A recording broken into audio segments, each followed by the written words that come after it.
Welcome to Sentinel Talk Show. My name is Dr. Ozkaya, and I'm really pleased to be with you again. And today I have a very good friend, an author, a speaker, cybersecurity guru, Yuri with me. Yuri, welcome to the show. Thank you, my friend. Glad to be here. So, if I introduce you, I can talk lots about it. Please tell us, for the ones that don't know you, who you are, what you do. Well, I wear many hats, right? As you know, I teach at the University of Texas at Dallas, at EC Council University, Trine University, all around cybersecurity. In the UT Dallas is a new cybersecurity class that I'm teaching there. At EC Council University is the bachelor degree, master in cybersecurity, and on the master degree as well. And at Trine University is information technology. And I have my full-time job as a principal PM manager at Microsoft, where I manage a team of PMs for our Defender for Cloud product. And you're also an author. I know you Yes. have a book together, right? Yeah. Published Language 34 is books so so far. far. One of those books is our bestseller, Cybersecurity Attack and Defense, for sure. All right. So today we're going to speak about AI. For leaders thinking about enabling AI in the environment, what are some of the main risks that you can emphasize? So I think that, as you know, Erdal, a lot of decision makers they are rushing to start building Gen AI to take advantage of the capabilities, which is super important. But at the same time, they are realizing that there are some risks involved, mainly when it comes to cybersecurity, and they are kind of deaccelerating this adoption. They are also a little afraid when it comes to the AI threats. Um, as a matter of fact, there is a report from Dark Trace, which is the state of AI cybersecurity from 2025, that talks a little bit about that. What are the main inhibitors for organizations' ability to defend against um, power AI powered threats?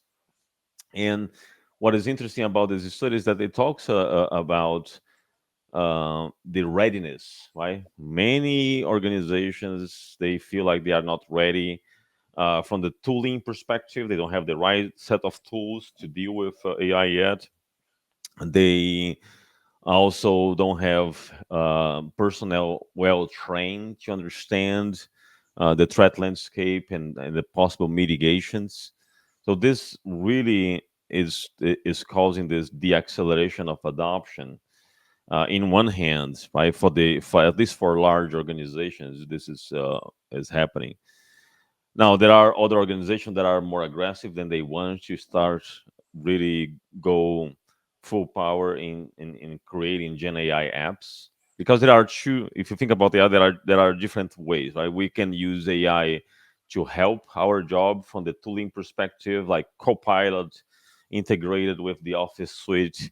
That's more a control environment where you are using AI to help you do um, your job. This is way more mature, I would say, the adoption, and it is helping a lot of organizations to be more efficient with time and things like that, because it's very tailored to that purpose.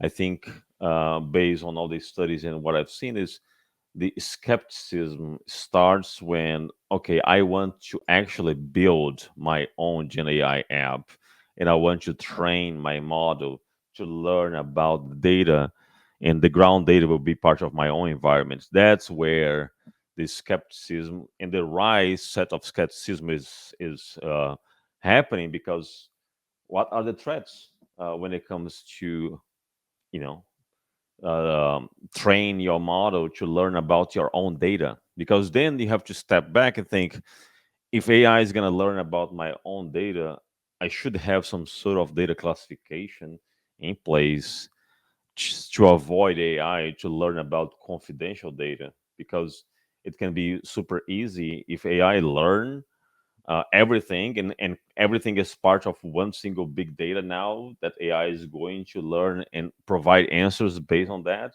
This can be a problem because what if there are confidential data as part of the training that the AI just learned? Does that mean that AI is going to reveal? Well, most likely yes, because you never really classify the data. You never really put guardrails in place to avoid AI from disclosing. Because if it doesn't know it's confidential, it will not obey any sort of data classification method, right? So that's one big thing. Is actually the number one concern is data oversharing. There is also a study from the generative AI study, business rewards versus security risks from ISMG, that talks about this. 80% of the leaders and decision makers, they are really concerned about data oversharing and data leakage, which makes total sense, right? You talked about many risks. I mean, AI, I think we all started to use it, but you mentioned many risks. And as Sentinel Talk Show aims to defeat cybercrime or to help C-level to mitigate this risk, what would your recommendation to tackle some of this risk that you mentioned? Okay, so you cannot protect what you don't know you have it.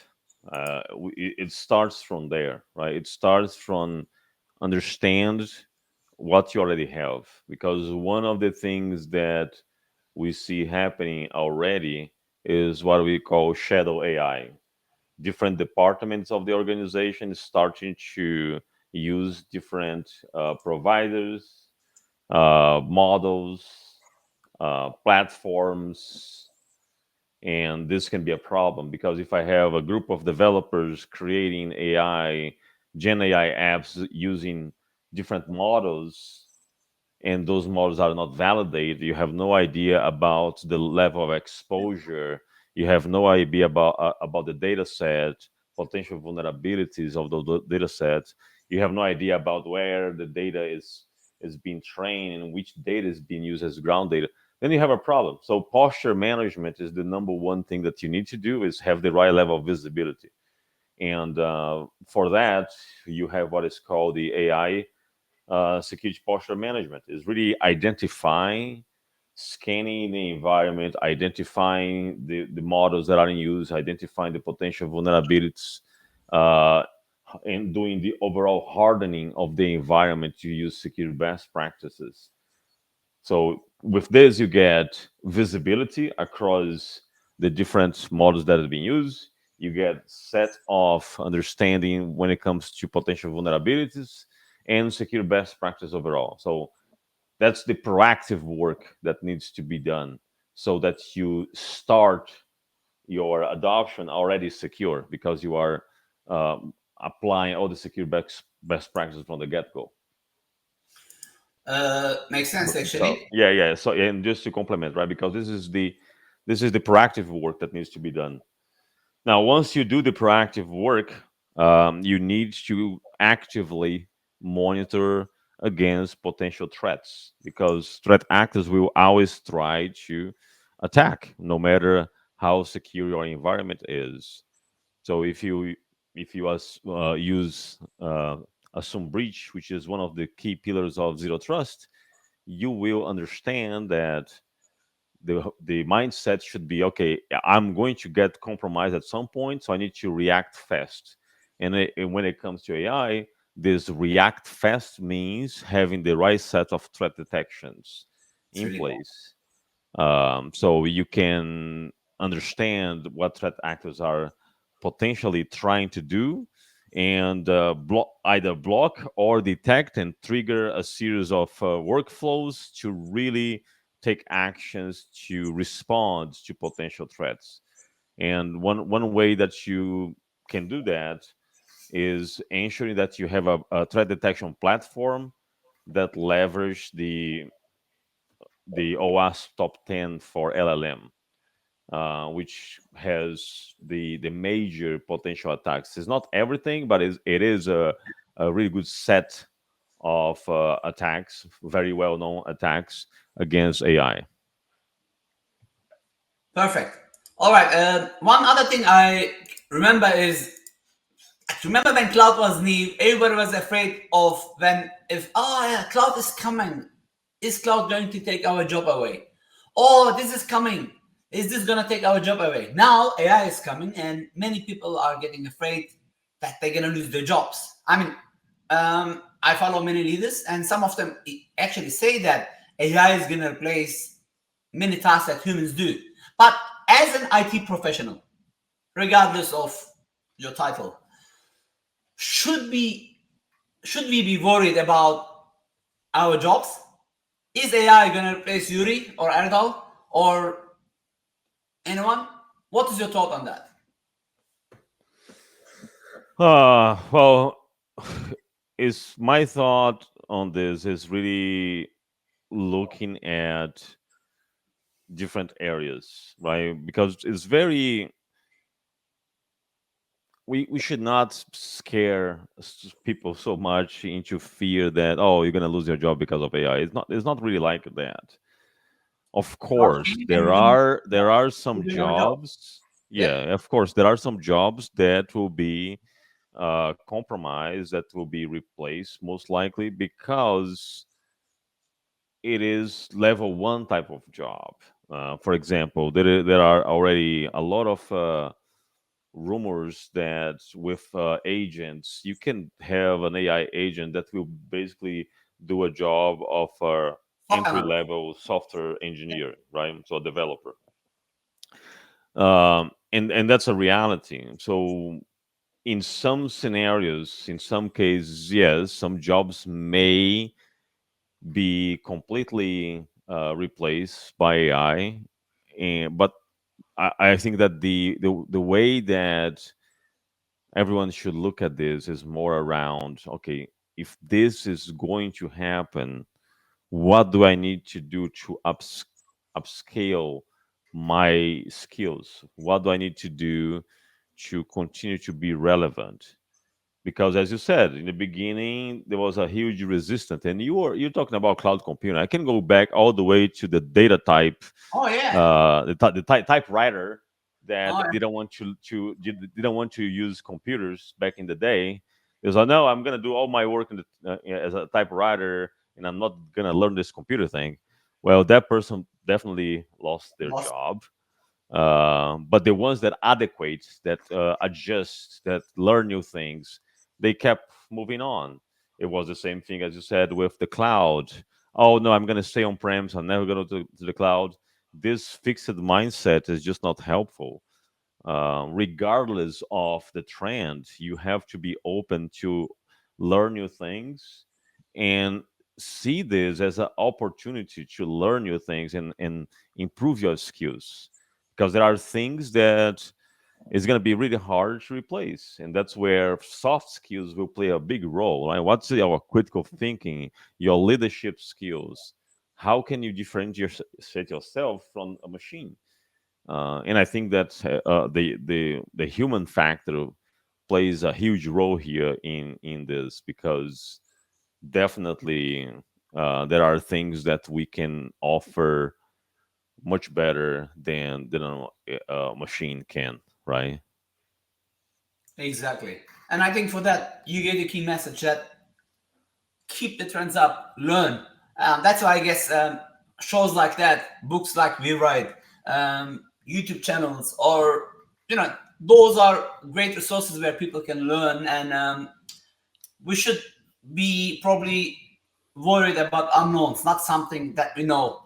And yes, as you mentioned, some people definitely gonna lose their job, but if we learn and adapt, and this is what we do since Adam and Eve.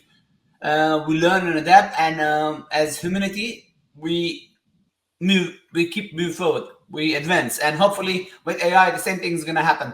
Yes, there is still a big learning curve. I'm pretty sure you watched Satya Nadella talking to Mark Zuckerberg. Microsoft has already up to 30%, for example, coding used by AI, But who writes the AI? At the moment, still human brains. There is still the master. We are the masters behind it. And I'm pretty sure we will definitely adapt and use AI on our benefits, hopefully. All right. The aim of this show is usually to give some tips, which we did already. So before I close off, would you like to add anything? Um, Well, and as I said, I think that you stated really well about continue to evolve. I think that this should be the main message, at least for the overall cybersecurity professional that is watching the show, is really continue to evolve, continue to learn, and most importantly, instead of see AI as a threat for your job security, see it as an opportunity for you to gain new skills that will allow you to get bigger roles, will allow you to go to a different level in your job, right? That's one perspective. Now, from the decision maker perspective, make sure that before you adopt AI, you have the right security controls in place. You have data classification, super important, which is something that a lot of organizations are not doing so well. Is understand what is confidential, what is public information, where is the data is located, because you probably have data in storage accounts, in databases everywhere. So where the data is located, if you don't know how to prioritize your data security, then you have a big problem, because AI is going to learn across all the data sets in an AI is going to organization. actually, as long as we allow it. If we allow everything, it's going to learn about everything. Exactly. So you should definitely do a really good job when it comes to data security before you start onboarding and creating Gen AI applications. Like in everything, scoping, right? And putting risk management into it. If we build security from, AI, perfect. All right, let's get Copilot. Yes, let's get it, but put the scope and define what you need to share and what you really don't need to share. And maybe you can have your own instance. But anyway, maybe this can be a different topic for us. Maybe we'll write our next books about this. But with this, I think, unless you want to add something else, we're coming to the That's end. it. That's it, my friend. Congratulations for the show. Great stuff. Thank you, Yuri. For the ones, I think everybody knows, you and I go back 10, 15 years. I lost count. Way before I worked on Microsoft, we were friends. Then I worked for Microsoft, we were friends. Then I left Microsoft. Now I'm an MVP again. We're still friends. And hopefully our friendship is going to continue regardless of where we work, because the community is small. We have to learn from each other. And that's the Yeah. only way we can be ahead of ATPs, ahead of threats, ahead of hackers. And that's one of the best things, for example, to learn about the AI threats. And thank you for joining my show. Thank you for being my friend. And I'm really looking forward to call you soon, Dr. Yuri, as well. For the ones that don't know, you should follow Yuri. I had to say that, Yuri, sorry. And with this, Okay. Okay. we're coming to the end. Thank you, Yuri. Thank you, my friend. Take care. And thank you very much for watching. Next week, we're going to have again a wonderful guest with us. I'm looking forward to see you all there. Bye-bye.